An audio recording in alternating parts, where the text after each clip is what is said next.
Today we've got another sort of Bleacher Report type of article to go over. This time we've actually got 5 trade packages to land the New York Knicks the star they crave. This is being reported by Greg Schwartz on April 22nd, 2020. So actually a little bit ago, by now. But I still thought I'd, give it a look to see what they've kind of got over. And they've got Kevin Love, here. And again, I'm interested to see what the Kevin Love trade may be, because yes, Kevin Love is maybe not necessarily a star. He's a borderline star. Again, he could be a nice player to add if they wanted him as a role player with another star. So, I'm not too sure. Let's go on to the first trade here. We got Terry Rozier gets another fresh start. What? Okay, so this article looks like it's already going to be one of those absolute bizarre ones. Again, how is Terry Rozier a star? Look, he's a very good player, don't get me wrong. Terry Rozier is a very nice player in the league, but he's definitely not a star. But I'm interested to see what they've got to say here. Terry Rozier gets another fresh start in the league. They've got him with again to the Knicks for Frank Ntilikina, Taj Gibson. While Rozier may not be considered a star to most teams, so why is he on this? What the Knicks sure seem to view him as much. Look, we've heard recently, in the past year or so, the Knicks were looking to try and get Terry Rozier to the team. I don't think they'd give up Frank Ntilikina or Taj Gibson to make this happen, though, because yes, I feel like Rozier would be a nice, starting point guard to bring in for the New York Knicks. I just don't feel like they'd get rid of those two players. It looks like, now that they've got Tom Thibodeau into the team, they will be most likely keeping Frank Ntilikina. Taj Gibson's had a very, close bond with, potentially Tom Thibodeau before, so I don't really feel like it would be too much of a trade that would most likely get done. Again, Ntilikina and Taj Gibson are okay players, nothing really too special, but I have a feeling both of these players may be in the rotation next season, and 2 players that I know Tom Thibodeau would really like to use, so I feel like they'd rather give up a couple seconds and maybe a different player here and there. That's just what I would would think they would most likely do. Moving on now, Knicks buy low on Blake Griffin. You know what, that's not exactly even the worst idea, but it's Blake Griffin for Elfrid Payton and Bobby Portis and Taj Gibson. Ooh, again, this is one of those trades where I feel like Bobby Portis, I don't know if they're going to be bringing him back, and he's going to be on sign and trade anyone.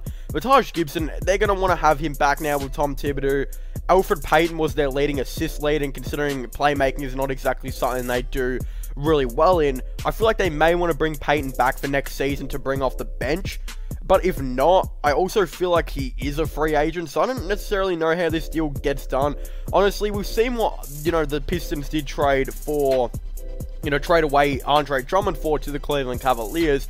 So I don't see why, again, because of that trade, Blake Griffin's value is extremely low. He's obviously injured, rather, like that Andre Drummond wasn't injured. Both have extremely big contracts, so I do feel like that his value isn't exactly going to be that much. So I feel like, considering it was a second round pick, John Henson, and again, I can't even remember what else was in the trade to try and get Andre Drummond. Brandon Knight it was. I feel like it could be something like that. So the Knicks, if they've got like a bad contract, so maybe like Julius Randle, could be like Julius Randle in a second for Blake Griffin. I'd say that's a pretty fair trade. The Knicks fans would most likely do it, and Knicks maybe as well, considering Blake Griffin could still come in and be a very nice player that averages 16 and 20 points now that he's had, a lot of time to get over his injury. I just think the Knicks really want to get rid of Julius Randle, so I could definitely see something like that happening. And again, Blake Griffin's got like 1 year left on his deal, so I don't really think Knicks fans would care that much. Moving on now, we got Chris Paul changes the culture. This is a great one. This is a great move. We've seen a lot of rumors now that they may be looking to do this. Okay, this is, I don't feel like the Thunder would ever do this. So Bobby Portis, Wayne Ellington, Taj Gibson, and Reggie Bullock, not happening. They would not do that trade. The Thunder want to pick. I feel like they would be asking for that Dallas first round pick in return. That would mean that potentially, again, it would be that first round pick in return. We all know that. I have a feeling it could be like a player like Kevin Knox. They're going to want a young player. They're going to want to pick. So I feel like it'd be Kevin Knox and a first round pick, and maybe another player like Reggie Bullock to get Chris Paul. This will definitely not get you Chris Paul, considering that it looks like now OKC really do value Chris Paul. A lot of teams do. Like, yes, his contract is very much overpaid, but look what he did. He literally took OKC to the playoffs when they were supposed to be a 0.3% team or something to make it. He obviously has a lot of value, and he's only got like 2 years left on that pretty bad contract. So for a team like the Knicks, who are rebuilding and desperately need a point guard, who are reportedly wanting to rebuild on the run and change their culture, Chris Paul would be a very nice player to do that. But again, that trade, it would have to be if that first round pick, Kevin Knox and Reggie Bullock, I do feel like. Kevin Love and Andre Drummond packaged to New York. Alright, Kevin Love and Andre Drummond for Julius Randle, Frank Ntilikina, Bobby Portis, Taj Gibson, Wayne Ellington, and the 2021 first round pick.